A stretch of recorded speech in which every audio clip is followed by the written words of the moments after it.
सरकार को कुछ नीतियां बदलनी चाहिए। और रह गई बात, सरकार कहती है कि अंत्योदय मिशन पर काम कर रहे हैं, तो ये जब तक गांव में धरातल पर नहीं उतरेगा, वहां कागज में कह देने से या ऊपर कह देने से कोई कार्य नहीं हो सकता है।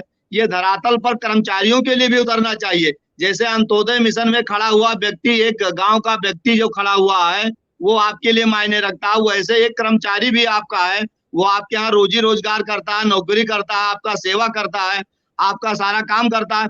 अंतिम व्यक्ति जो खड़ा हुआ है उसके लिए भी सरकार को ध्यान देना चाहिए।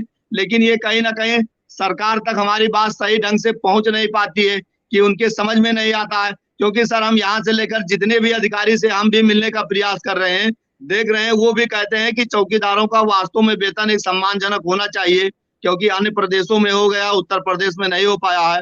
आप लोग भरपूर काम भी करते हो, लेकिन अब भाई अपना मांग उठाओ। मैं ना, और मैं क्या कर सकता हूँ, मैं आपका सपोर्ट कर सकता हूँ, मैं आप हमारे स्तर का है वो मैं आदेश जारी कर सकता हूँ, आपका लेटर आगे तक पहुंचा सकता हूँ। लेकिन अपनी मांग उठाने में आप जब खुद सक्षम नहीं हो, तो आप में कई कई संगठन है, वही सब जो अभी कह रहे थे, वही बात आ गई कि कई कई संगठन है, जब आप एक मत नहीं है तो सरकार आपके लिए क्या करेगी। एक एक सरकार के पास 4 प्रकार का मांग पत्र चला जाता है, सरकार खुद ही भ्रमित हो जाती है।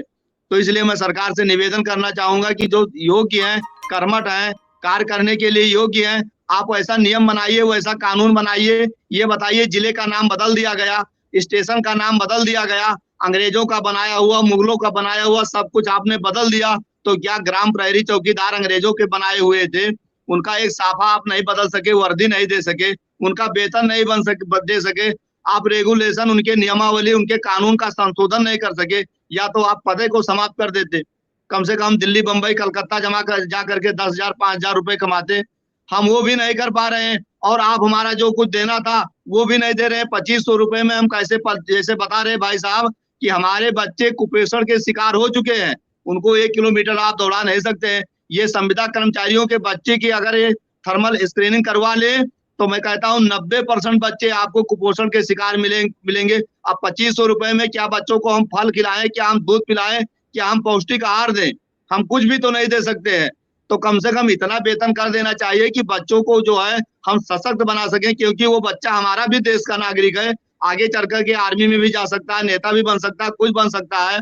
तो जब तक वो सशक्त नहीं होगा, वो कैसे देश की सेवा कर पाएगा? नेता अगर मान नेता लिया वो बनाने के लिए किसान भी है सबको सर, एक सेकंड, मान लिया वो किसान ही है, शरीर में ताकत नहीं रहेगी तो कुदाल कैसे चलाएगा? जो आज आज अनाज फ्री में बांट रहे हैं, वो किसान की ही देन है। किसान अगर पैदा नहीं करेगा तो आपको अनाज कहीं से भगवान ऊपर से ला करके कोई नहीं देगा, किसान ही देगा। तो उसको आप सशक्त बनाइए, हम भी अपने परिवार का पालन पोषण कर सकें और अपने परिवार को चला सकें। सर जी सर। सही कह रहे हैं, नेता ही बनाइए आप, चौकीदारी करके गांव में काम करिए और नेता बनाइए बच्चों को पढ़ा लिखा के। सही कह रहे हो, लेकिन समस्या तो यहाँ अटकी है, कृपा नहीं हो रही है किसी के ऊपर। देखिए कहीं चटनी फटनी खाइए, समोसा खाइए, सिंगाड़ा